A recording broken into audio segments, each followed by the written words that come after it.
dans sa maison, il mange avec les hommes du parti au pouvoir. Eux ne souffrent pas d'eau. S'il souffre d'eau, il paie un gros temps comme ça, il dépose dans sa maison, il commande une voiture qui puisse bien lui verser. Est-ce que lui peut avoir les mêmes soucis que les populations qui n'ont pas d'eau à boire? Est-ce que lui te regarde? Lui ne voit que ses intérêts. Lui ne te regarde même, lui ne te calcule même pas. Toi qui es sur la plateforme, tu t'agites parce que tu as une haine viscérale contre le chef canton de Penzender. Là, tu vas venir dire que non, le chef canton de Penzender est ceci, le chef canton de Penzender a fait ceci, le chef a fait ceci. Parce que tu as une haine viscérale dans ton cœur envers moi. Parce que tu me détestes.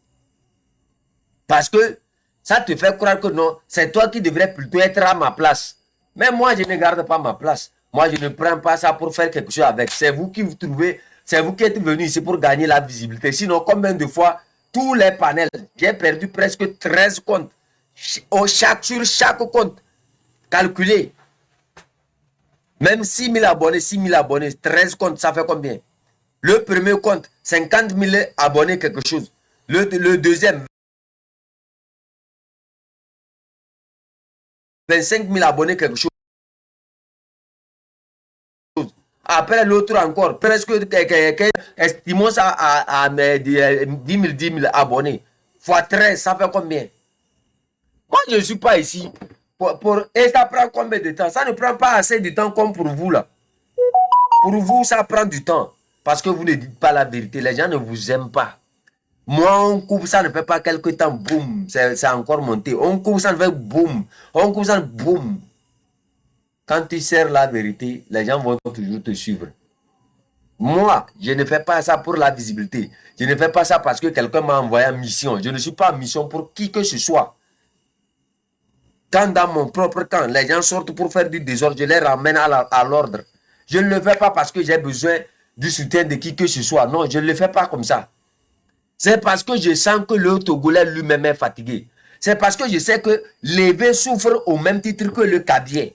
C'est parce que je sais que le Moba souffre au même titre que le Kabyé. C'est parce que je sais que toutes les ethnies au Togo souffrent. Toutes les ethnies souffrent. Et si nous, la jeunesse togolaise, nous ne nous levons pas pour nous mettre ensemble comme ce que vous voyez, regardez le lien qu'il y a eu entre nous, moi, protocole, table ronde, grand sœur Esseni, One Love. Nous ne sommes même pas de la même ethnie. On ne s'est jamais vu face à face une seule fois. Qu'est-ce qui nous a reliés? La vérité. La vérité, cette vibration-là. Et nous, personne n'est rentré pour dire non, telle personne, il est d'ici, il faut le détester. On a pu nous, parce qu'on a compris que là où nous sommes arrivés, là, si on n'arrive pas à s'entendre, c'est Fort Gnassingbé qui va profiter de nous. Mais on ne va pas s'entendre dans le mensonge. On va s'entendre dans la vérité pour dire clair ce qui n'avait pas marché hier. Comme pour paraphraser légende, la rupture avec ce qui n'avait pas marché hier. Voilà pourquoi nous fonctionnons. Le peuple est fatigué. Tout le monde est fatigué au Togo. De telle sorte que la jeunesse n'a plus besoin d'écouter un discours politicien pour se mettre ensemble avec un autre. Tout le monde comprend que chacun est touché même dans sa maison, dans son vivre même là, il est touché. Il n'y a personne au Togo qui peut aujourd'hui dire que dans ma famille, il n'y a pas eu de prisonniers politiques. Il n'y en a pas. Que tu sois du NIR, que tu sois même le président de ce parti politique, même la famille du président de la République a été touchée. Tout le monde a été touché parce qu'il n'y a pas une vraie justice sociale. Dans un pays où il n'y a pas de justice, il n'y a aucun triomphe. Rien ne peut triompher dans un pays où il n'y a pas de justice sociale. La justice sociale au Togo, ça se répète seulement dans les mots, dans les discours creux, vidés de tout sens intellectuel. Seuls les moutons, même refusent d'écouter ce message de ces politiciens-là. C'est des gens qui sont esclaves d'un système. Quand vous voyez les Pascal Boudouin, tout ça, qui suivent ce système, c'est parce qu'ils sont esclaves. Ils ne peuvent plus réagir. Ils sont liés de telle sorte qu'ils ne peuvent plus... Tous ceux qui servent ce régime-là, c'est à coup de poing. Eux-mêmes, quand ils se retrouvent dans leur chambre, qui regardent le miroir, qui me disent sincèrement qu'ils sont fiers de ce qu'ils sont en train de construire. qui sont fiers de ce qu'ils sont en train de voir se passer au Togo. Non, loin de là. Ils ne sont ni contents ni fiers de ce pays. Mais c'est parce qu'ils sont liés. Et pour les délier, il faut cette jeunesse-là qui porte en elle la lumière de l'avenir. Il faut cette jeunesse-là qui porte en elle la vérité. Qui disent les choses telles qu'elles sont. C'est-à-dire sans s'allier à ces anciens-là. À ces anciens-là d'une manière, on s'allie à ces anciens-là d'une manière où la vérité peut triompher. On ne peut pas s'allier à ces anciens-là d'une manière pour vivre les temps qu'on avait déjà vécu. C'est ce que nous sommes en train de dénoncer. Moi, je n'ai pas un problème avec les Togbi. J'ai grandi carrément. Tout ce que je fais, c'est avec les Togbi. Moi, rarement, j'ai beaucoup de choses à faire avec les Kabyles. Parce que les Kabyles, eux, sont ma famille. Mais les Togbi, en fait, eux, ils sont plus que ma famille. Parce que non seulement je les porte en valeur, non, parce que tout ce qu'ils font, c'est ça que nous aussi on fait chez nous là. Ils ont le vaudou, nous avons le tchédeli. Ils ont Agbadja, nous avons Sou. C'est la même chose, c'est le même rythme. La manière dont on peut danser Sou, on peut le danser de cette même manière avec Agbadja. Il n'y a rien qui peut nous différencier. À part ce malheur d'avoir rencontré une famille qui a su créer des problèmes. Et je me pose jusqu'alors cette question-là. Comment le Togolais est arrivé à tel point à se détester lui-même au profit d'un système, c'est-à-dire qui ne peut pas le servir. Tu as des problèmes d'eau à Kara. Le chef canton sort pour dire qu'il n'y a pas l'eau à Kara. La gouvernance, la mauvaise gouvernance. Tout ça là. C'est maintenant vous comprenez pourquoi nous disons qu'il y a une mauvaise gouvernance. Nous disons qu'il y a de la corruption. Nous disons que les gens détournent les fonds de l'État. Quand on détourne les fonds de l'État pour vous, bon, ça ne fait pas du mal à quelqu'un. Mais ça fait du mal dans le fonctionnement normal d'un État. Et c'est ça que vous vivez actuellement. Vous avez pris du temps à apprécier ces gens-là quand ils viennent vous donner 1000 francs, 1000 francs. Quand ils viennent vous partager 10 000, 10 000. Vous êtes tellement fiers d'eux. Ils ont reçu leur vie. En oubliant que ce qu'ils viennent vous partager, c'est ça qui devrait servir à construire une école, à équiper une université, à équiper un hôpital, à planifier la construction d'un nouveau barrage qui pouvait servir la région de la Kara en eau potable. Vous avez tellement aimé ces 10 000 francs. Aujourd'hui, il n'y a pas l'eau potable, vous criez. Il n'y a pas l'eau potable, vous n'arrivez même pas à parler. Vous criez dans vos maisons. Oh, le chef canton, lui, il n'a pas pris 10 000 francs dans la main de ces gens. Il vous prévenait depuis, mais vous l'avez assommé. Quand il était même attaqué par ces gens-là, vous étiez les premières personnes à lui jeter des cailloux. Mais aujourd'hui, vous vivez ça. Chaque 10 000 francs, chaque 20 000 francs, chaque 25 000 francs que vous prendrez dans la main de ces gens-là, c'est ce qui devrait servir à vous construire une école, une route goudronnée, un hôpital équipé. Vous me comprenez? Donner du travail à la jeunesse. C'est ça qui fait que vous souffrez. Le jour où vous allez vous lever pour dire, nous n'allons plus prendre 10 000 francs dans la main de ces gens qui le mettent au profit du citoyen lambda, le jour là vous allez comprendre que non, le pays là va changer. Vous avez en face de vous des gens qui ont fait 20 ans, rien n'a changé. Ça devient même pire que même les temps où ils étaient venus au pouvoir. Et vous y croyez que ces gens-là peuvent vous conduire à un lendemain meilleur. C'est rêver. Autant même de leurs ancêtres là. Il y avait même des élections. Il y avait même des trucs qui se passaient. Il y avait une opposition qui était forte. Aujourd'hui, tous ces gens-là, ils ont réussi à les corrompre, à se mettre ensemble avec eux, à les manipuler. C'est ça dans la vidéo de notre dame, notre grande dame. Elle dit quoi? Allez-y défricher, vous allez comprendre. Elle a tout dit de la manière dont ils utilisent l'opposition, de la manière dont ils utilisent. Ils veulent faire un dialogue avec qui? Vous avez écouté tout ce qu'on a eu à dire ici. Votre seul problème, c'est parce que nous, on est devant. On est en avance plus que vous. C'est parce que nous sommes informés d'avance plus que vous. Vous êtes dans les émotions, dans le matu vu. Vous êtes dans quelque chose que vous voulez vivre. Vous êtes dans quelque chose que vous voulez que les gens vous applaudissent pour ça, alors que nous ne sommes pas dedans. Nous ne voulons pas que quelqu'un nous applaudisse pour ce que nous faisons. Nous voulons juste que les gens restent éveillés, qu'ils voient clair entre les lignes, qu'ils puissent défricher, écouter, décrypter ce qui se passe. Aujourd'hui, vous avez entendu avec votre bouche. Éteindre notre communication pour qu'eux puissent maintenant s'en servir. Pour dire que non, les opposants ont demandé un dialogue. Est-ce que c'est les opposants qui ont commencé ce combat-là? Est-ce que c'est les opposants qui ont fait qu'il y a une tension actuellement au Togo? Non. C'est cette jeunesse. Comment peut-il aller dans un dialogue avec cette jeunesse? Il sait que c'est quasi impossible. Parce que la jeunesse est consciente. Cette jeunesse-là sait que là où c'est arrivé, là, c'est son départ pur et simple. Le jour où Ford va appeler cette jeunesse-là à un dialogue, la jeunesse lui répondra: qu'as-tu fait de tous ces dialogues-là que tu as eu avec nos frères? Qu'as-tu fait de ce dialogue-là, de tous ces dialogues que tu as eu avec nos grands frères dans le temps? Dans le temps, nous avons appris à t'écouter. Dans le temps, nous avons appris à te suivre. Mais nous avons vu que tu es un vrai manipulateur. Maintenant, c'est terminé. Nous ne négocions rien. Point barre, ton départ. Le Togo n'est pas à toi.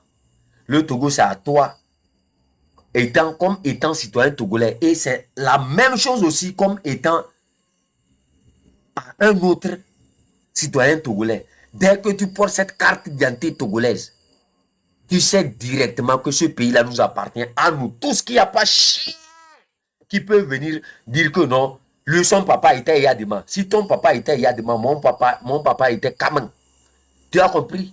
Si ton papa était tel, c'est que nous aussi, nos parents ont été tels. Personne n'a construit ce pays-là seul. Nous l'avons bâti, nous tous. Et tout ce qui sort, de 100 francs qui sort du Togo doit être partagé entre tous les Togolais. Tous les Togolais doivent profiter des richesses qui sortent de ce pays-là. Que certains ne viennent pas nous construire un empire. Que certains ne viennent pas nous construire un empire qui n'a jamais existé. Sinon, du jour au lendemain, cet empire va s'écrouler. C'est ce que nous sommes en train de dire. Simple comme bonjour. Il n'y a rien à ajouter. Ni plus ni moins. De gré ou de force, ils vont devenir tous des patriotes. Et tout ça dépendra de notre détermination.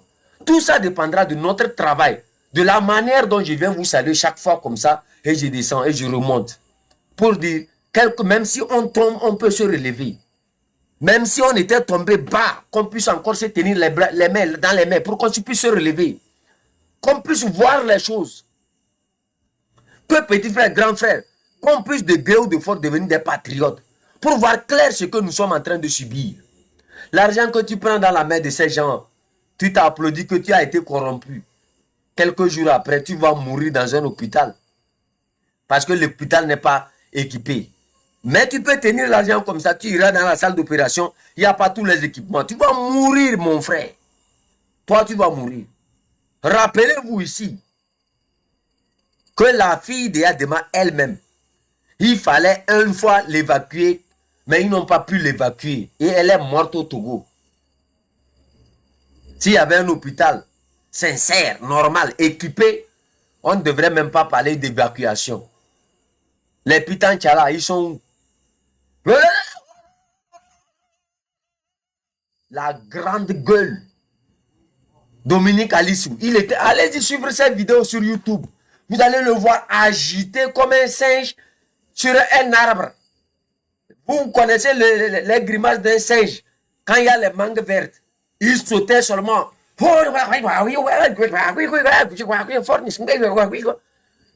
Du jour au lendemain, cet individu s'est retrouvé dans un hôpital où il n'y avait même pas l'oxygène. Il regarde le docteur comme ça, il dit: docteur, j'ai besoin de l'oxygène. Le docteur lui regarde comme ça, il dit: dis-moi,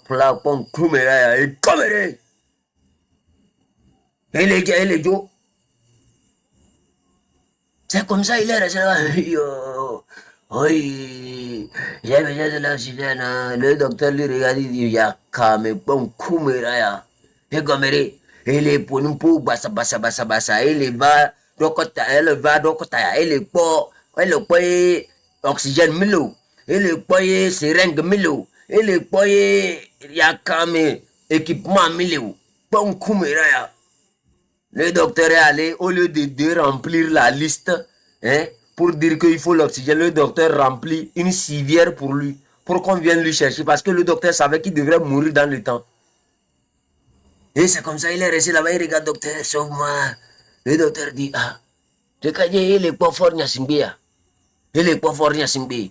Le docteur lui demande s'il a vu fort Nyasimbe dans le paradis.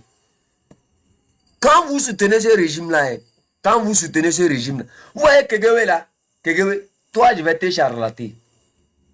Là, tu vois comment ta tête est cholée, comme l'igname là. Hein? Tu vois les cheveux ont commencé par tomber, non? C'est à l'hôpital que toi tu vas finir ta vie. Le jour là, tu vas comprendre. Toi, tu vas comprendre que, hein, que chef canton disait qu'il faut équiper les hôpitaux. Vous, moi, j'ai vu tant de personnes, plus que vous, qui m'ont critiqué, mais qui sont morts à l'hôpital. Dominique Alissou, il m'avait insulté dans le temps. Il y avait aussi un autre journaliste qui était avec André Afanou. Eux, ils m'avaient insulté comme ça, même sur LCF, en direct. Et j'étais obligé de leur répondre. Le journaliste, là, du jour au lendemain, il est mort. Je vous ai dit, chaque personne qui va vouloir, hein, cacher la vérité, mourra dans cette vérité-là. Ce que vous êtes en train de cacher par vos arguments, l'argument se trouve où? Dans un dictionnaire. Mais la vérité se trouve où? Sur le terrain. Puisque vous vivez sur le terrain, ou bien sous le terrain, ou bien dans le terrain, vous allez rencontrer cette vérité-là. Les gens ont vu leurs enfants disparaître sur les routes. Les gens ont vu leurs enfants se faire emprisonner parce qu'il n'y a pas de justice sociale. Tôt ou tard, chacun d'entre vous, c'est pour ça quand on dit il faut une vraie justice sociale, il faut une meilleure utilisation des ressources liées au bon fonctionnement d'un État, il faut coûte et coûte que vous l'acceptez de gré ou de force. Cette justice sociale ne protège pas seulement le chef canton de Penzender, mais ça te protège toi-même. Ça permettra à ce que l'argent qui est destiné à équiper un hôpital, pour que ça puisse se sauver demain, soit équipé. Ça permettra que l'enfant qui deviendra demain ton gangster soit mieux éduqué et qu'il évite cette route de la délinquance. Ça permettra que la route qui va te tuer demain puisse être goudronnée pour éviter au maximum les accidents. Ça permettra aussi que cette jeunesse qui se livre à la consommation des substances nocives ou bien chimiques ou bien alchimiques là, qui puisse arrêter ça, parce que ça, c'est la justice sociale. Mais si tu évites, tu refuses d'écouter, tu refuses d'accepter cette justice sociale-là, tôt ou tard, cette justice sociale-là va se transformer en quoi? En braqueur dans ta maison.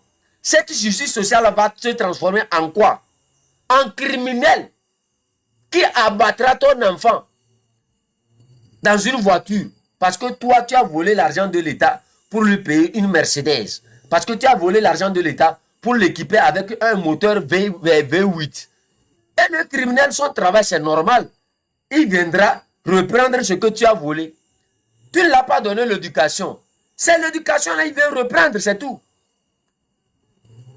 Vous refusez les choses qui sont des perles d'avenir pour vous. C'est-à-dire c'est des diamants de l'avenir pour vous. Éduquer un voisin n'a jamais fait du mal. Mais c'est le fait de ne pas éduquer un voisin qui fait que demain le voisin deviendra ton criminel. Les enfants que vous êtes en train de voir et vous criez qu'ils sont pauvres, leurs parents n'arrivent pas à les supporter. Si c'est que vous arrêtez un peu de voler l'argent qui est destiné à équiper, à aider cette jeunesse-là, vous allez voir. Tous ces enfants demain vont même devenir des milliardaires qui viendront même vous offrir des voitures, qui viendront même c'est-à-dire devenir de bons agents de sécurité pour toute une nation, qui vous protégeront. Mais vous êtes en train de creuser vous-même votre propre tombe. en transformant tous ces êtres-là en méchants.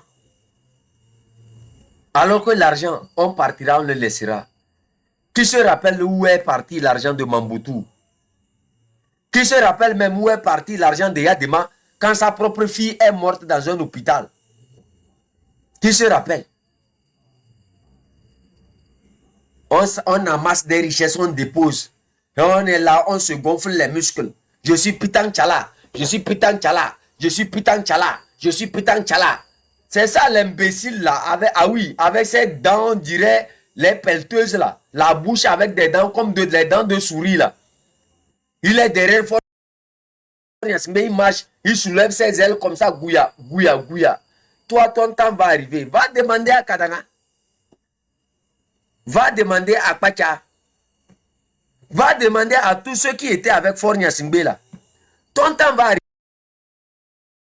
arriver. Avec tes dents qui sont sorties au dehors là. C'est sur tes dents là. Fort va mettre une daba et soulever. Les dents là vont sortir. Ça va te rester la bouche comme ça. Comme une fenêtre là. Là tu comprendras, imbécile.